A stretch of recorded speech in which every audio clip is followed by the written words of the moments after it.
personnes qui sont en train de monter les escaliers pour nous rejoindre. C'est un peu un double baptême, avec ces restrictions et avec cette première du samedi qui est pleine. Donc ça nous fait très très plaisir de vous avoir tous ici. Le samedi, c'est un petit peu, comme nous l'a fait remarquer une journaliste au début de la semaine, un projet de permaculture. Un projet de permaculture, non pas de la terre, mais peut-être de vos âmes et de vos cœurs, en tout cas on l'espère. Le choix de tous ces événements était vraiment de proposer, de piquer votre curiosité, d'agrandir encore le champ des connaissances, peut-être sur des chemins qui sont moins fréquentés que ceux qu'on a l'habitude de prendre, mais qui en tout cas ont la particularité de nous confronter à l'inconnu, à ce qu'on ne connaît pas, et donc aussi à la possibilité de simplement s'ouvrir. Donc on est très heureux d'ouvrir aujourd'hui avec Corinne Sombrin et Audrey Vano de Noise. Je suis désolée, on avait normalement Francis Tolel qui devait être là, qui est malheureusement malade. On a la grande chance d'avoir Audrey avec nous ce soir. Et j'en dirai pas plus maintenant. Je propose qu'on applaudisse nos deux invités, que vous profitiez de cette belle soirée. Merci.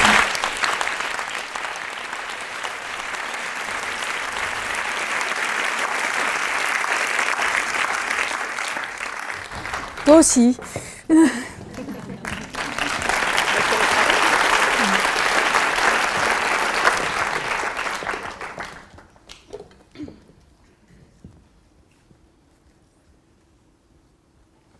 Voilà, ça c'est un moment que j'aime. Parce qu'on prend le temps d'entrer en contact. Voilà. Et je ressens plein de belles choses.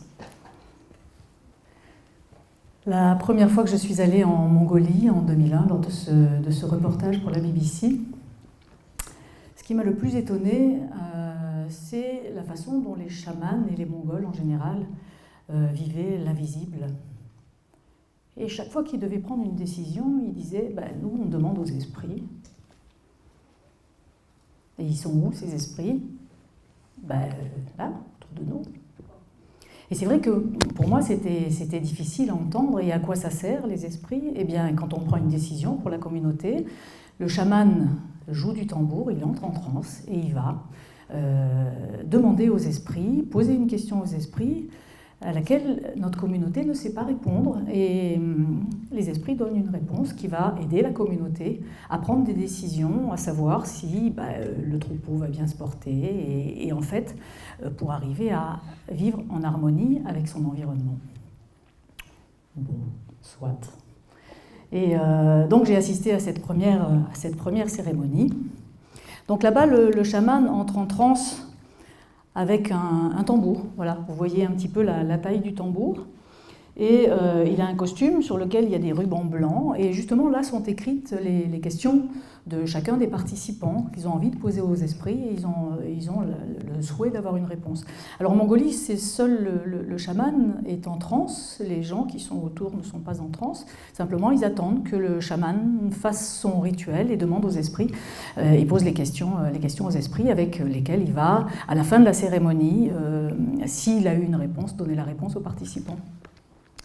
Alors, pour avoir un ordre d'idée, en Mongolie, il y a une trentaine de chamans pour à peu près une population de 3 millions d'habitants, ce qui fait que ce tambour-là va déclencher une transe à peu près sur 0,001% des gens qui vont l'écouter. Et ça m'est arrivé, donc je suis partie en transe en écoutant ce tambour. Alors je vais vous montrer, pour qu'on voit bien l'évolution de tout ça, je vais vous montrer une transe à partir d'une photo et du son, telle qu'elle est pratiquée là-bas. Alors le chaman s'adresse aux esprits. Soyez sages, hein.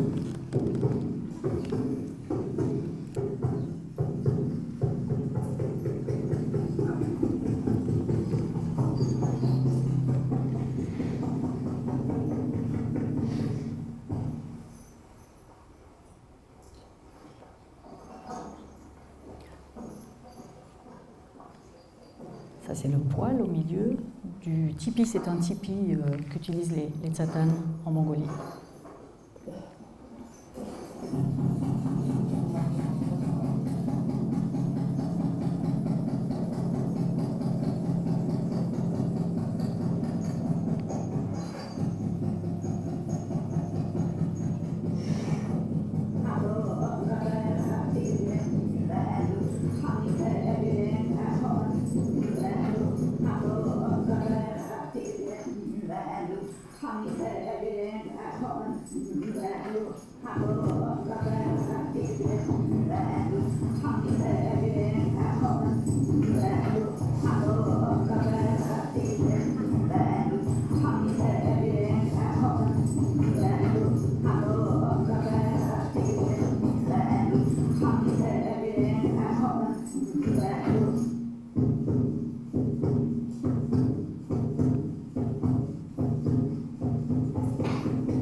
Et voilà, alors pendant cette cérémonie, c'était pas celle-là, c'était une autre, que j'ai pas pris en photo, évidemment, en 2001. Donc, je suis partie en transe comme le chaman, et moi, j'avais pas l'impression d'être en rapport avec l'invisible, mais j'ai eu l'impression de me transformer en loup.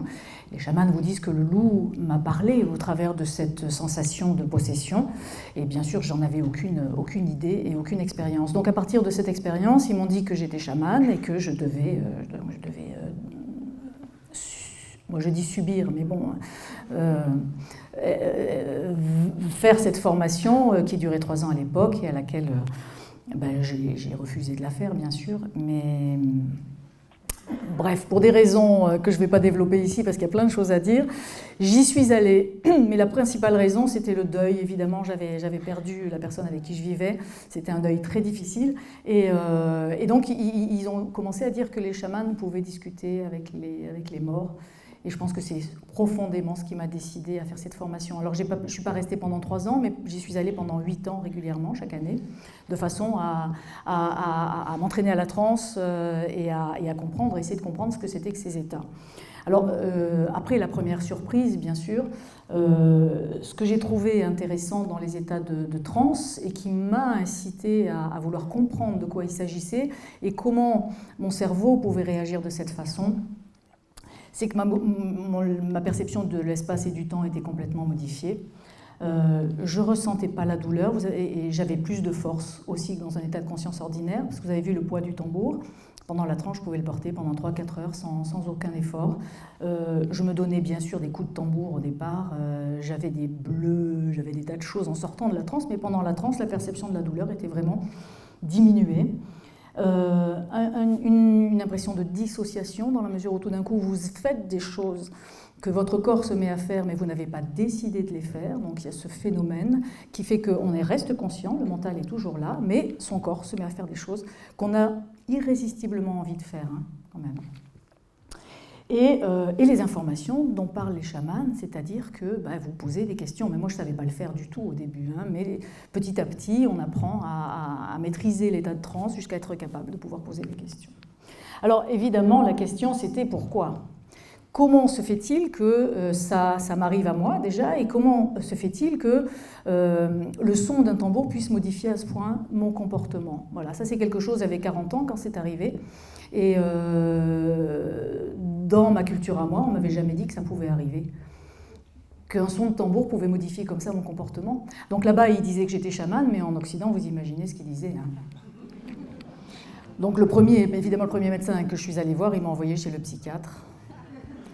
Il m'a écouté, et à la fin, je lui ai dit, vous avez une explication, et puis il m'a tendu la carte, et il m'a dit, peut-être que ce monsieur-là aura une explication.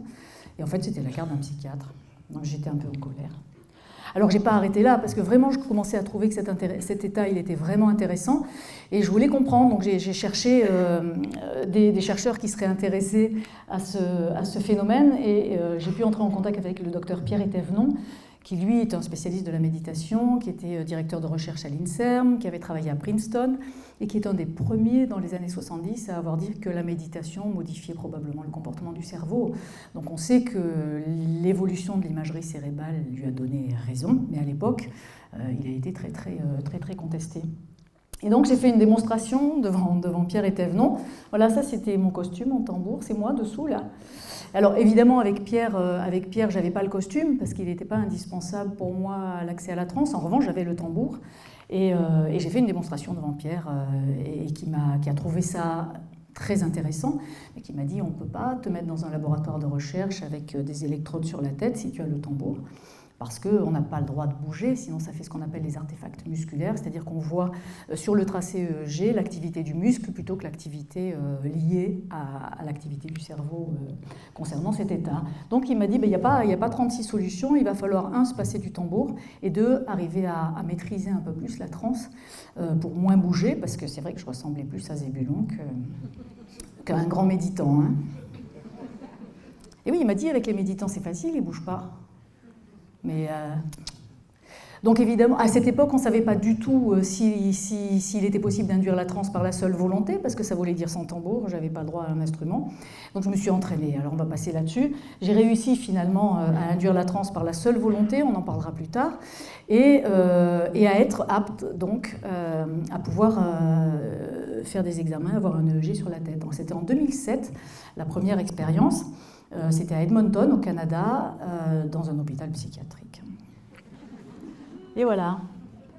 Donc c'est changé de costume. Et Audrey va tout à l'heure parler des résultats. Elle va montrer les résultats de ça, qui ont démontré que la transe modifiait profondément le comportement du cerveau. Donc ce qui démontrait que c'était une capacité cognitive, qui était, moi j'étais persuadée que c'était une capacité en chacun de nous, mais à l'époque j'étais la seule à faire ça. Donc, en tout cas, moi, ça m'a fait dire qu'il n'était pas possible que cet accès à la transe, il ne soit possible que pour 1 sur 100 000, en gros, en Mongolie, puisque le son du tambour provoquait une transe sur 1 sur 100 000. Pour moi, ce n'était pas suffisant. Alors, donc on a fait cette première expérience, et au départ, le professeur Florent Ry a vu et a comparé avec des groupes pathogènes qui souffraient de schizophrénie, manie, dépression. Et il a comparé les tracés EEG de transe comparés à ces groupes pathogènes, et il a trouvé des similitudes, et particulièrement dans les bandes de fréquence bêta, entre ces 3 pathologies à la fois.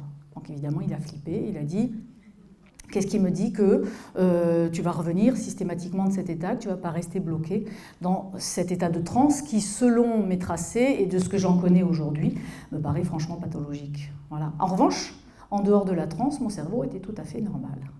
Et ce qui l'étonnait le plus, c'est que j'arrivais à revenir de la transe sans aucune séquelle. Ça, pour lui, c'était une découverte sur le fonctionnement du cerveau. Donc on a continué, et il a fallu 10 ans pour qu'il arrive à publier cette étude. Donc elle est parue en 2017. Il a fallu 10 ans pour qu'il revienne sur ce côté psychopathologique de la transe, et qu'il finisse par dire ça dans la conclusion de l'article. Audrey va en parler tout à l'heure. Et hop. Donc il dit que non seulement au bout de 10 ans de recherche et puis de travail qu'on a fait nous en collaboration, que la transe n'est pas un état pathologique, et que non seulement ce n'est pas un état pathologique, mais qu'elle pourrait être un des outils futurs de la psychiatrie. Donc ça, c'est une publication à laquelle vous avez accès, hein, qui est sur Internet ou sur le site. Et pour vous donner une idée de ce qu'est devenu la transe sans le tambour, sans le costume, sans rien, je vais vous montrer une vidéo. Voilà, qu'on a faite avec le professeur Marc Henry, donc c'est pas le même, dans un laboratoire où on s'est amusé, hein, c'est pas encore scientifique, on s'est amusé, il a mis des bols d'eau devant moi, et puis il m'a demandé de voir si je ressentais, parce qu'on parle de connexion, de communication avec son environnement, qui est amplifié bien sûr avec la pratique de la transe. Il a dit, tiens, je te mets de l'eau devant toi, Puis on va voir si tu obtiens des informations de cette eau, si tu vois au moins quelques informations qui sont pertinentes avec ce que moi je sais de l'eau. Donc je ne savais pas du tout ce que j'avais devant moi. L'idée c'était de faire une transe. Alors vous allez voir ces transes, vous allez voir qu'il y a des sons qui sortent qui sont très très longs, quelque chose qu'on n'est pas capable de faire dans un état de conscience ordinaire. Vous allez voir qu'il y a un langage qui se met en place, dont moi j'ai l'impression que c'est un langage qui s'adresse à l'eau et que l'eau parle au travers de ça, qu'on appelle aujourd'hui proto-langage. Et vous allez voir des chants qui sortent aussi tout seuls. Donc rien de ce qui est fait là n'est prémédité, c'est juste la transe qui me donne envie de mettre en place ces choses-là et de faire ces choses-là, c'est spontané.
Voilà, donc inutile de vous dire que je suis absolument incapable de faire tout ça dans un état de conscience ordinaire.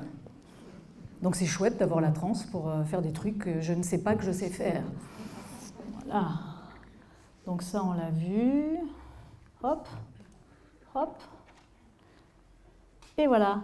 Donc dans la mesure où moi j'étais persuadée que c'était un potentiel cognitif, qu'on avait tous cette capacité, je me suis dit, bon, il y a deux possibilités. Ou les chamans ont effectivement un cerveau différent des autres, ce dont je doutais, et que cette étude dont va parler Audrey invalidée, puisque c'était apparemment un potentiel du cerveau. Ou bien le tambour n'était pas un outil assez efficace pour produire une tranche, c'est plus de 1 sur 100 000. Voilà. Donc j'ai plutôt opté pour la deuxième, et on a travaillé avec des chercheurs à des outils, là aussi je vais passer, on en parlera plus tard si vous voulez, sur des outils qui ont été mis en place fin 2015, qui sont des outils sonores, et qu'on a testé pour la première fois avec des étudiants des Beaux-Arts pour lesquels je faisais des ateliers. Et là, c'est les étudiants des Beaux-Arts de Nantes, qui a été organisé par une artiste qui s'appelle Léa Lebricomte, et qui ont accepté tous de tester ces sons. Voilà. Et là, ben, on s'est rendu compte que 80% est parti en transe. Voilà. Donc on avait la réponse, finalement, enfin j'avais ma réponse. Et à partir de là, on a continué à améliorer ces outils. Aujourd'hui, on a en moyenne 90% des gens qui écoutent ces sons, qui accèdent à un état de transe. Ce qui nous permet de travailler, on a continué à travailler avec des artistes. Et vous allez voir une vidéo d'une artiste à qui on a appris à transer, il suffit de 4 jours, hein, à transer et dessiner en même temps. Et vous allez voir que le flux d'informations qui arrive, et ça arrive à beaucoup de transeurs qui dessinent, on fait dessiner tout le monde en général, et ils se mettent à dessiner des deux mains parce que le flux d'informations est tellement important qu'ils ont besoin des deux mains pour dessiner tout ce qui arrive. Et vous allez le voir dans cette vidéo. Bon, elle ne maîtrise pas encore. Hein. C'est un peu une tâche, mais après, elle va faire des belles choses. Voilà. Et elle écrit d'une main.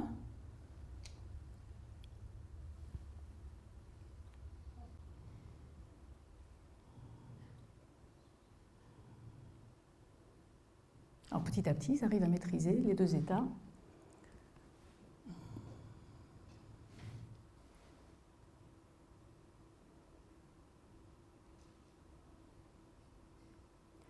Voilà. une autre tentative d'une autre artiste qui essayait de représenter la danse en mouvement, le mouvement qu'on peut ressentir quand on danse. Elle a commencé par faire des dessins comme ça, et puis petit à petit, elle a appris à maîtriser les deux états, et voilà ce qu'elle a fait. Et voilà, et elle était très très émue évidemment quand elle a regardé ça, parce qu'elle s'est dit waouh, j'ai réussi enfin à exprimer ce que je ressens grâce à son état de transe et à la maîtrise petit à petit. Et alors là, ce sont des dessins on a fait un workshop en Allemagne dans le cadre du Mind and Life Institute. Et donc c'est tous des chercheurs, ça, qui ont dessiné ce qu'ils avaient ressenti pendant la transe. Et vous voyez que la qualité artistique des dessins, elle est là. Et la créativité est là, en fait. Et que l'accès à la transe va inhiber, évidemment, l'autocensure, ce qui va permettre d'accéder à une créativité plus pure et une justesse qui les a étonnés. Ils sont en train de regarder leurs dessins, là, en se disant « mais c'est nous qui avons fait ça ». Voilà. Et là, c'est quoi, là ?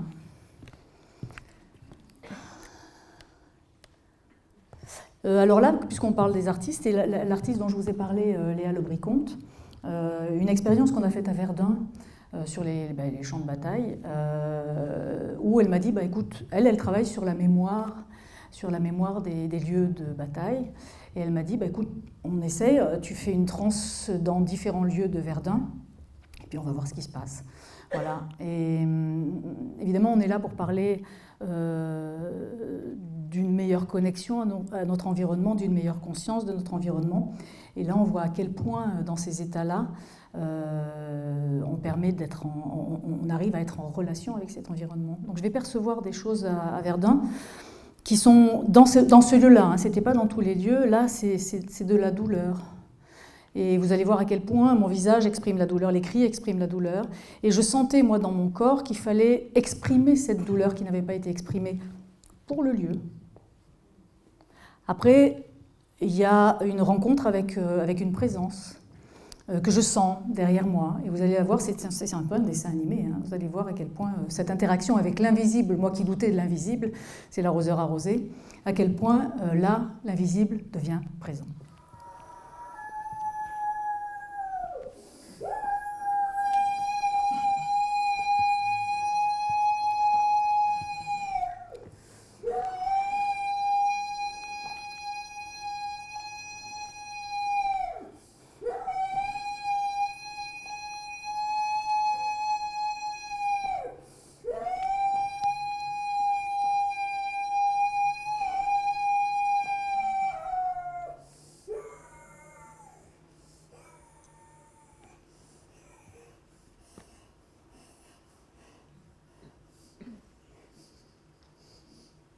Yeah.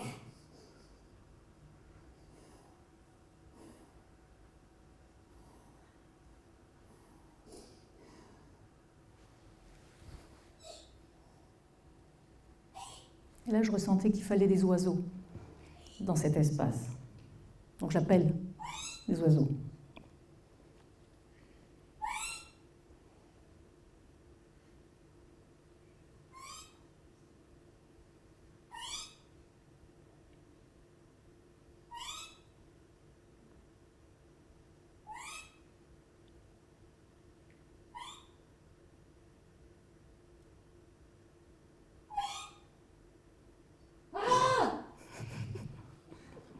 Et c'est qui ?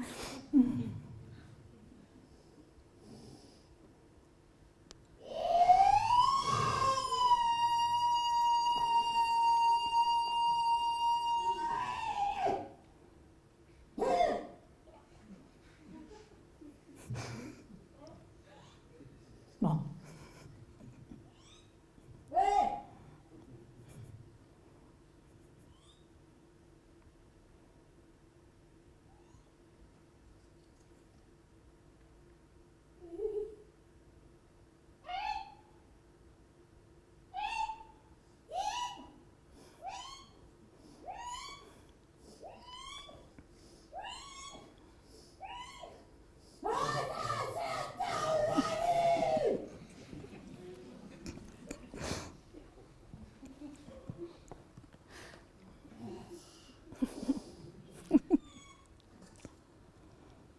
Bon, ça dure un moment, hein, c'est coupé, il y a des extraits.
Voilà, la seule façon de la faire partir, c'était de lui faire des grimaces, finalement. Voilà, ça arrive souvent, hein, pendant les transes, d'avoir des présences comme ça, et faire face, c'est important. Mais il faut trouver le moyen pour qu'elles disparaissent, et qu'elles se dissolvent. Donc là, la transe m'a appris que les grimaces, ça marchait aussi. Voilà, parce qu'avant, la menace, ça ne marchait pas. Quelquefois, ça marche. Voilà, je vous montre une vidéo d'un autre transeur, qui est le professeur Francis Tolel, qui devait être là ce soir. Et c'est sa première transe. Il avait des métastases osseuses et le bassin partiellement paralysé. Et l'idée, c'était les premières fois qu'on testait ça, et il avait accepté de tester pour voir s'il accédait à la transe et si la transe faisait quelque chose sur la paralysie partielle de son bassin. Et voilà sa première transe. Alors vous allez voir qu'il va commencer à faire des gestes, et vous allez voir à un moment que son bassin paralysé commence à bouger.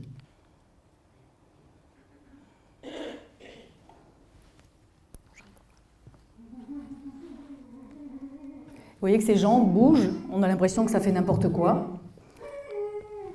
Mais en fait, il y a une intelligence là derrière qui est en train de préparer le bassin. Et voilà, ça commence.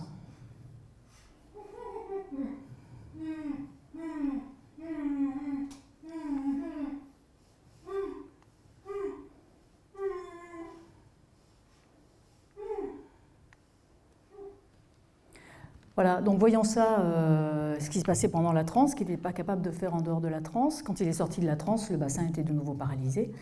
Mais chaque fois, on lui a appris à auto-induire la transe, c'est-à-dire l'induire par la seule volonté, rapidement. Et chaque fois qu'il se mettait en transe, son bassin faisait ça débloquait, ses jambes faisaient ça débloquait le bassin. Il s'est dit, bon ben, mon corps est en train de m'apprendre des mouvements. Si j'arrive à les reproduire en dehors de la transe, peut-être que ça va aussi débloquer mon bassin en dehors de la transe. Et c'est ce qu'il a fait en quelques temps. Il a été capable de reproduire ces mouvements qui étaient assez complexes. Il les a montrés à son kiné avec lequel il faisait cette rééducation. Et le kiné lui a dit, mais on les connaît pas, ces mouvements-là. Voilà. C'est là qu'il a dit, j'ai beaucoup réfléchi. Mais comme il est directeur de recherche au CNRS, il a le droit de réfléchir. Et donc tout ce que le kiné avait comme outil, c'était de mettre le bassin sur un ballon pour accéder à cette partie de son bassin, de ce qui bloquait le bassin. Et en fait, Francis a été capable de remarcher en 2 mois, il a été capable de remarcher. Voilà. Donc une des applications, mais bien sûr maintenant, on est en train de travailler sur ces applications thérapeutiques. Il y a des thérapeutes, des médecins, psychiatres, psychologues qui vont conduire les études cliniques qu'on doit mener, parce que c'est pas avec une fois, bien sûr c'est prometteur, mais c'est pas une preuve. Alors on a continué, voilà, ça c'est Audrey qui va en parler, une collaboration avec le CHU Université de Liège, pour laquelle on a fait des tas d'expériences pour mettre en évidence justement ce qui se passait dans le cerveau. Et non seulement je l'ai fait toute seule, mais on a fait aussi voilà une différence entre, vous voyez, l'état de conscience ordinaire dans les bandes de fréquence bêta au niveau du cortex, qui est très actif, et pendant la transe, la différence. Voilà, mais ça c'est Audrey qui va vous l'expliquer, hein. Moi je ne sais pas le faire. Voilà. Alors après, on a pu mettre en place, puisque maintenant on avait la capacité à former des transeurs, on a pu mettre en place un autre protocole grâce au CHU, à Audrey et son équipe. On a pu mettre en place tout un protocole avec 27 transeurs qui ont accepté de faire tous les tests. Et ce protocole, Audrey va vous en parler un petit peu, mais il est un des premiers au monde, enfin il est le premier au monde à démontrer que la transe n'est pas une capacité réservée aux chamans, mais qu'elle est vraiment là en nous, en sommeil, bien sûr plus ou moins développée, mais qu'il y a un moyen de la développer. Voilà, donc je voulais aussi parler de la clinique Belmont, avec qui on a commencé à Genève, avec qui on a commencé une collaboration. Donc ce sont une partie de l'équipe professionnelle a été formée à la transe, et puis c'est à eux après à développer ce qu'ils pourront avec ça. Et il y a Sophie Nicole et Valérie Picard qui sont dans la salle, à qui vous pourrez poser des questions tout à l'heure sur le travail qu'on a commencé à faire. Je laisse maintenant la parole à Audrey, qui va vous parler un petit peu des résultats, des recherches qu'on a menées.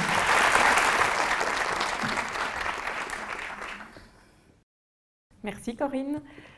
C'est vraiment un plaisir pour moi d'accompagner Corinne aujourd'hui pour partager avec vous mon expérience de la transe et des études qu'on a fait ensemble. Donc moi je suis neuropsychologue et je travaille à l'hôpital universitaire et à l'université de Liège. J'ai une double casquette de clinicienne et chercheuse qui me rend très heureuse puisque je peux combiner mes deux plaisirs au niveau professionnel. Donc j'ai rencontré Corinne en décembre 2017 totalement par hasard. On donnait une conférence, on a été invités toutes les deux pour une conférence chacune dans notre domaine. Moi sur l'hypnose, vous allez voir ma présentation, c'est très carré, des chiffres, nana. Et Corinne sur la transe avec Francis et ses collaborateurs à l'époque. Et je peux le dire, hein, ce jour-là, je me suis dit, mais où suis-je tombée ? Voilà, c'était quelque chose que je ne connaissais pas du tout. J'avais certainement des a priori, comme beaucoup de gens au départ. Et puis, on a discuté. Corinne, très sympathiquement, a dit qu'elle voulait bien venir dans toutes nos machines. Donc, elle a eu le courage de passer en IRM, en PET scan, de faire des EEG, de la TMS. Elle est restée des heures avec nous. Elle a vraiment joué le jeu, ce qui nous a permis d'arriver là où je vais vous montrer aujourd'hui, à mieux comprendre ce phénomène de transe cognitive et puis alors d'élargir à d'autres personnes expertes en transe. Alors, ça c'est pour les présentations. Avant de vous parler vraiment de la transe cognitive, je voudrais juste dire 2 mots sur ce que nous, on entend en neurosciences en termes de conscience. Il y a plein de théories, je vais vous parler ici de choses, je ne vais pas rentrer dans les détails, mais histoire qu'on parle un peu de la même chose.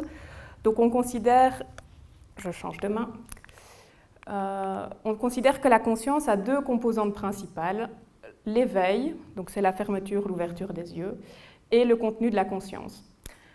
Alors, la conscience, dans l'éveil et le niveau de la conscience sont tous les deux, le contenu de la conscience sont tous les deux élevés quand vous êtes réveillé, quand vous êtes ici en train de m'écouter. Et plus vous allez vous endormir, devenir somnolent ou rentrer en sommeil profond, plus ces 2 composantes de la conscience vont décroître simultanément. Avec déjà quelques exceptions, peut-être que certains d'entre vous ont déjà vécu des rêves lucides. Ce sont ces rêves que vous pouvez guider consciemment.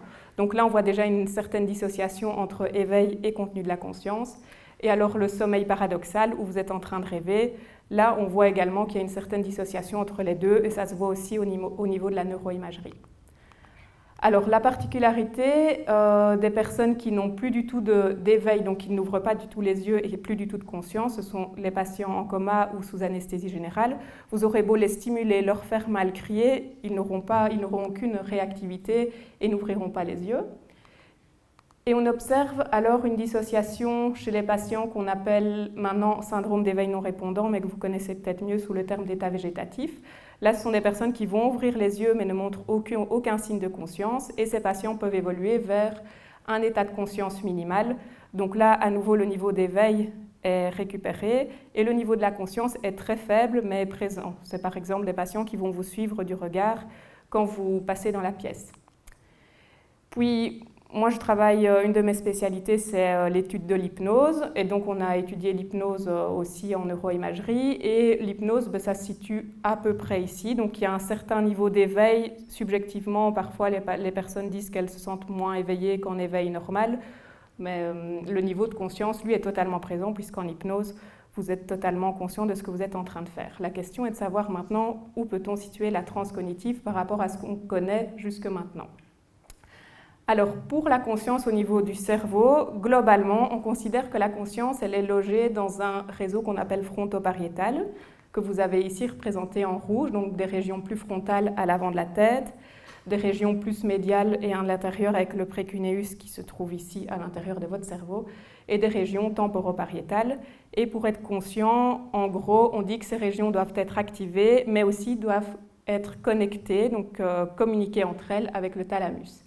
Avec la particularité de cette petite région, le précuneus qui joue vraiment un rôle prépondérant dans les processus de conscience. Alors, dans la conscience, et c'est important après pour notre compréhension des mécanismes de conscience modifiés, on considère qu'il y a deux types de conscience. La conscience interne, c'est la conscience que vous avez de vous-même, cette petite voix qui vous parle quand vous faites la liste de vos courses, quand vous êtes en train de réfléchir. Et la conscience externe, la conscience que vous avez de l'environnement via vos 5 sens. On a demandé, intuitivement, vous savez, si vous êtes très concentré sur ce que je suis en train de vous dire, vous allez être beaucoup moins dans votre tête. Et à l'inverse, si vous commencez à réfléchir, ce que je suis en train de vous dire, ça va vous passer au-dessus de la tête. Donc vous savez qu'on ne peut pas être focalisé sur les deux, mais on a voulu l'objectiver. Très simplement, on a demandé à des sujets de se mettre devant un clavier d'ordinateur et de simultanément nous donner l'intensité de leur conscience interne et externe sur une échelle de 0 à 4. Et voilà ce qu'on observe. C'est que globalement, on a une bonne balance entre la conscience interne et externe, c'est-à-dire qu'à chaque fois que la personne disait qu'elle était focalisée sur ce qui se passait autour d'elle, sa conscience d'elle-même, sa conscience interne était très basse, et inversement, quand on est fort dans sa tête, la conscience de l'environnement est diminuée. Et simultanément, on a également enregistré l'activité du cerveau de ces personnes-là, et on a pu voir qu'on pouvait distinguer deux réseaux bien différents. En bleu, vous avez la représentation, l'activité du réseau lié à la conscience de soi, à la conscience interne, donc des régions plutôt préfrontales, et le précuneus, et en rouge, le réseau plutôt temporopariétal lié à la conscience de l'environnement, la conscience externe. Et ce qui est intéressant, c'est de voir que l'anticorrélation que l'on observe au niveau subjectif, au niveau du ressenti des personnes, on l'observe également au niveau de l'activité de ces deux réseaux cérébraux, puisque à chaque fois que les personnes disent être forts dans leur tête avec cette petite voix, donc, dont la conscience interne est élevée, on voit une activité importante de ce réseau bleu qui, simultanément, montre une désactivation, donc moins d'activité dans le réseau en rouge, le réseau de la conscience de l'environnement. Et à l'inverse, à chaque fois que le réseau cérébral lié à la conscience de l'environnement est fort activé, le réseau lié à la conscience interne est diminué. Donc de nouveau, une belle anticorrélation entre ces deux réseaux cérébraux. Ça, c'est ce qui se passe en état de conscience, on va dire, ordinaire. Donc maintenant, j'en arrive à la transcognitive. Que se passe-t-il ?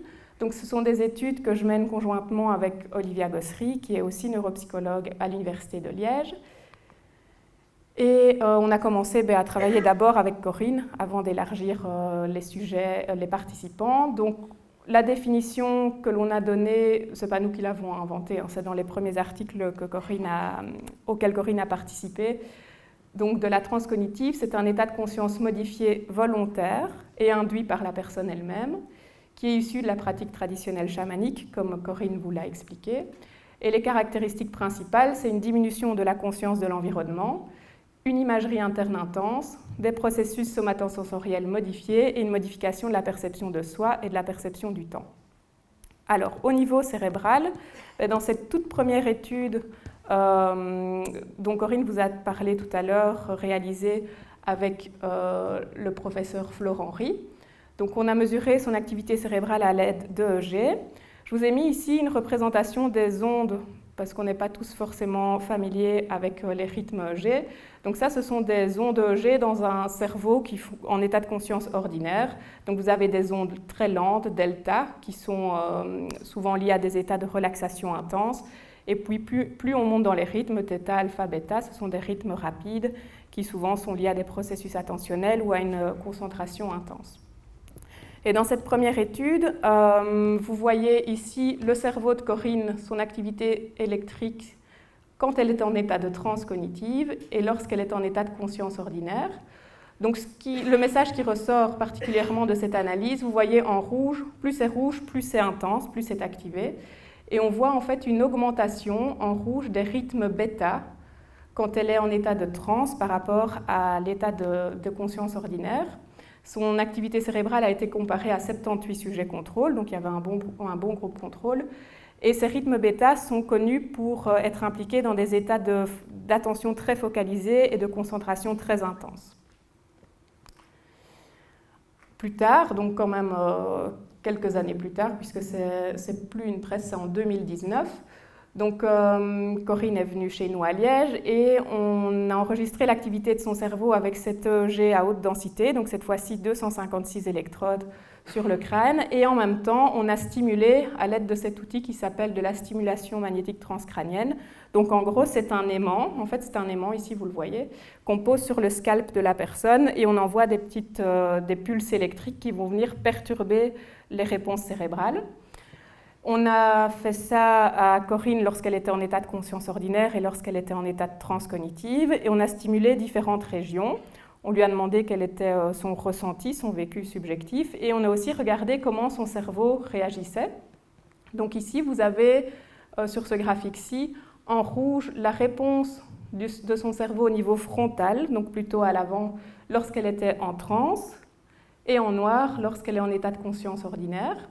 Donc c'est peut-être pas flagrant pour vous, mais pour nous, c'est quelque chose de significatif. Quand on stimule au niveau frontal, en état de transe, la réponse était amplifiée chez Corinne, alors que ici, quand on stimule au niveau pariétal, donc plus sur le côté, donc en rouge, vous avez la réponse en état de transe et en noir, en état de conscience ordinaire. Là, la réponse de son cerveau, la réponse cérébrale était ralentie.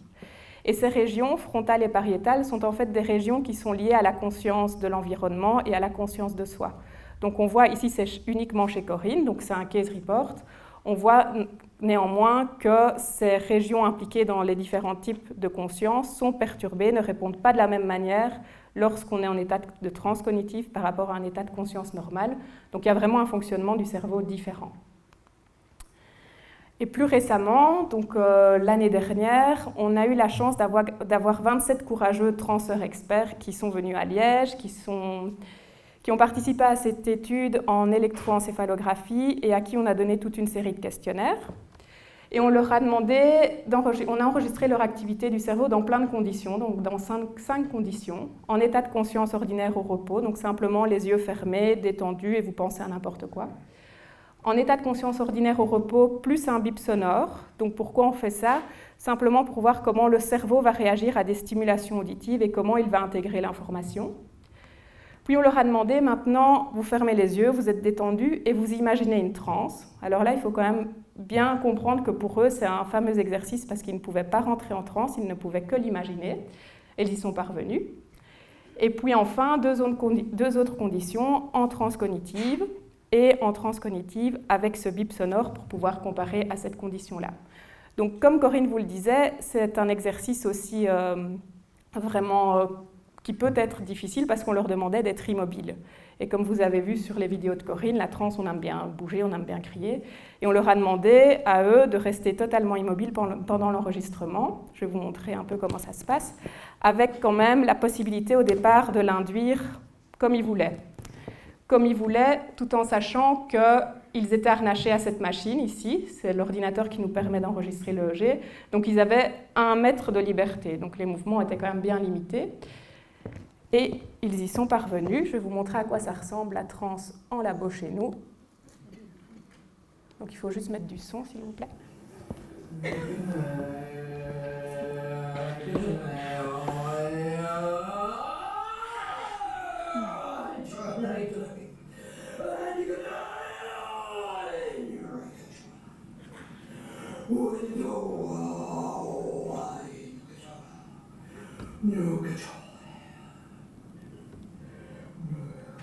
Il devait visualiser les mouvements, lui.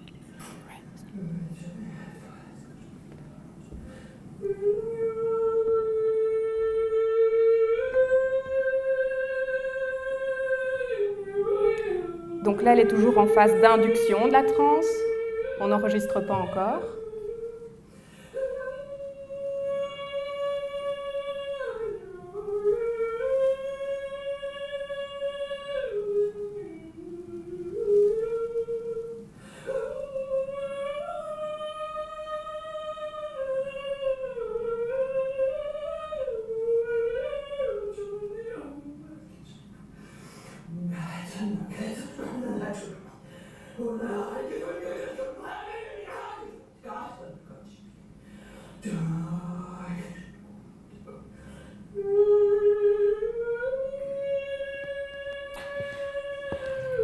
Donc vous avez compris le principe. Là, tout doucement, elle va se calmer et être immobile. Et alors, on leur disait que pour maintenir l'état de transe, ils devaient visualiser les mouvements, les chants, plus les faire, mais les visualiser pour pouvoir maintenir cet état.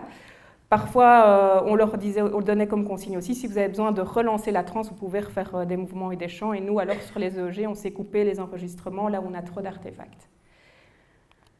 Et ces courageux transeurs ont passé au moins 15 questionnaires, mais 15 questionnaires entre chaque condition. Donc vous faites la multiplication. Ils sont restés vraiment longtemps avec nous. Et on a pu analyser déjà les premiers questionnaires. Donc c'est vraiment des résultats préliminaires que je vous montre. On a encore beaucoup de données à analyser. Donc les premiers questionnaires, on leur a demandé à quel point vous vous êtes senti absorbé dans l'expérience que vous avez vécue, à quel point vous avez vécu des sensations de dissociation, des dissociations par rapport au vécu corporel, par rapport à la réalité ici et maintenant, et quel était votre niveau d'éveil. Donc, pour vous donner un exemple, en hypnose, les sensations d'absorption et de dissociation sont beaucoup plus élevées qu'en état de conscience ordinaire. Et ici, vous voyez qu'en état de transe, on a des résultats significatifs avec une absorption fortement augmentée, un sentiment de dissociation fort augmenté également, et alors un sentiment d'éveil, une sensation d'éveil qui est fortement augmentée également. Donc, ce ressenti subjectif s'est répété chez tous nos sujets et permet de montrer vraiment qu'il y a un vécu phénoménologique qui est différent dans cet état par rapport à un état de conscience ordinaire. On leur a aussi fait passer une autre échelle que peut-être que certains connaissent, l'échelle de Grayson, qui est une échelle qui va mesurer, qui est notamment utilisée pour voir si les gens ont fait des expériences de mort imminente ou pas. Donc c'est des échelles particulières qui vont mesurer le vécu cognitif, les perceptions cognitives. On demande notamment, est-ce que le temps semblait s'accélérer ou ralentir? Est-ce que vos pensées étaient accélérées? Est-ce que des scènes du passé sont-elles revenues? Une composante plus affective, est-ce que vous avez ressenti un sentiment de bien-être ou de paix intense? Un sentiment de joie ou une harmonie ou une communion particulière avec l'univers? Une composante paranormale, est-ce que vous avez l'impression que les sensations étaient plus intenses que d'habitude? Est-ce que vous avez eu l'impression d'avoir des sensations, des perceptions extrasensorielles? Est-ce que vous avez vécu des sensations de sortie hors du corps?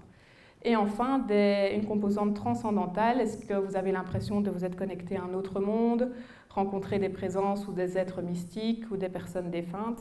Et donc on obtient ainsi un score total qu'on a pu observer beaucoup plus important chez les personnes en état de transe. Vous voyez, on a un score moyen de 13 plus ou moins 6 par rapport à un score de 1 plus ou moins 2 lorsqu'ils sont en état de conscience normale au repos. Donc à nouveau, un vécu subjectif vraiment particulier dans cet état, que l'on a pu aussi comparer à l'activité électrique cérébrale de ces sujets. Ici, on a analysé pour l'instant que 7 sujets, parce que ça demande beaucoup de travail, ça demande de l'aide d'ingénieurs. Donc, c'est des résultats qu'on espère confirmer sur une plus large population. Et on voit une augmentation des rythmes delta. Vous voyez ces rythmes lents qui traduisent un état de détente profonde. On en a plus en état de transe. Et une augmentation des rythmes alpha, aussi plus en état de transe qu'en état de conscience ordinaire, qui reflète un état d'attention focalisée très intense. Et finalement, tout récemment, en collaboration avec Antoine Bioy et Marie-Carmen Castillo, qui travaillent tous les deux à Paris, à l'Université de Paris, on a pu analyser le discours de ces sujets. Donc il faut savoir qu'après chaque condition, vous avez vu repos, transe, etc., on les enregistrait et on leur demandait « Voulez-vous bien nous décrire en détail l'expérience que vous venez de vivre ?» On a tout enregistré, on a des gentils étudiants qui ont tout retapé, et puis on a mis ça dans un logiciel qui va extraire, s'il y a des choses à extraire, qui va extraire les particularités au niveau des mots employés. Donc vous avez ici en vert, donc en plus clair au-dessus, les mots qui ressortent lorsque les personnes sont en transe, en rouge lorsqu'elles sont en train d'imaginer une transe mais n'en font pas, en bleu les mots qui ressortent lorsqu'elles sont au repos ou en imagination, donc pas de transe, et vous voyez ici, pour vous c'est bleu mauve, enfin bref, ce nuage bien distinct reprend tous les termes lorsque les personnes sont en état de transe ou en transe avec le bip. Et donc on voit vraiment qu'au niveau linguistique, on a des caractéristiques particulières lorsque les personnes sont en transe par rapport à un état de repos de conscience ordinaire. Et donc, ça nous conforte dans l'idée de dire que c'est vraiment un vécu particulier, puisque les personnes ne vont pas utiliser les mêmes mots lorsqu'elles sont dans cet état-là par rapport à un autre état. Du coup, j'en reviens à ma question de départ. Où peut-on situer la transe cognitive par rapport à ce qu'on sait actuellement ? Moi, je la situerais à peu près ici, puisqu'on voit que les personnes sont en état d'éveil beaucoup plus important que d'habitude, et un état de conscience normal. Donc Corinne vous l'a dit, quand vous êtes en transe, vous êtes conscient, vous savez que vous êtes en transe, et donc ce niveau de conscience reste le même que lorsque vous êtes en état de conscience ordinaire. Donc, en quelques mots, pour résumer, la transe cognitive, c'est un talent inné, puisqu'on peut manifestement presque tous entrer dans cet état, avec, à mon avis, comme pour l'hypnose, des sensibilités différentes. C'est une nouvelle technique pour nous vraiment intéressante pour étudier ces processus de conscience. On voit une phénoménologie différente, donc un vécu subjectif différent, un fonctionnement cérébral différent. Et alors, l'objectif, c'est évidemment de développer des applications cliniques plus tard, une fois qu'on aura mieux compris le processus. Donc voilà, c'est vraiment des études à suivre et on viendra vous en reparler dans quelques années. Merci beaucoup.